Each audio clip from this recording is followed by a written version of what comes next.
तो H2SO4 का आणविक भार कितना है, तो इसका हम लोग कैलकुलेट करेंगे।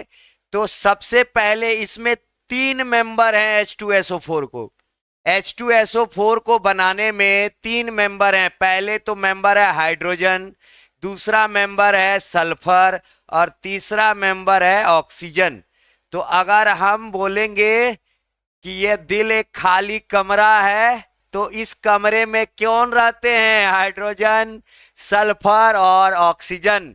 तो हम केमिस्ट्री के टीचर हैं, तो केमिस्ट्री के टीचर के दिल में हमेशा oxygen, hydrogen, nitrogen, sulphur, chlorine, sodium, potassium, magnesium ही रहता है।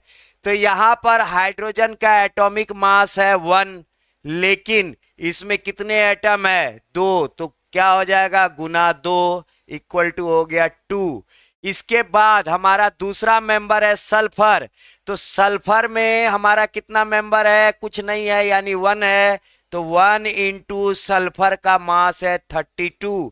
तो हो गया हमारा 32। उसके बाद हमारा तीसरा मेंबर कौन है? ऑक्सीजन। और ऑक्सीजन के कितने एटम है? यहाँ पे लिखा हुआ है 4, यानी ऑक्सीजन हमारा कितना है? 4। तो ये किसके साथ मल्टीप्लाई होगा? 4 के साथ मल्टीप्लाई होगा। तो ऑक्सीजन हमारा 4 इंटू, और इसका मास हो गया 16। तो ये हो गया 16 चौके कितना होता है? 16 चौके 64, 64।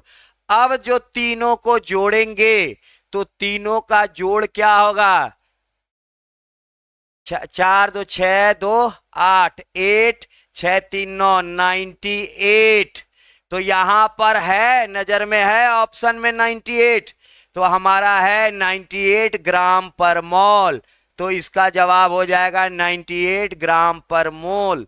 इसलिए ऐसा जोड़े, अगर हम बोलेंगे कि एक परिवार में 3 सदस्य हैं, तीनों का भार कितना होगा, तो क्या करेंगे?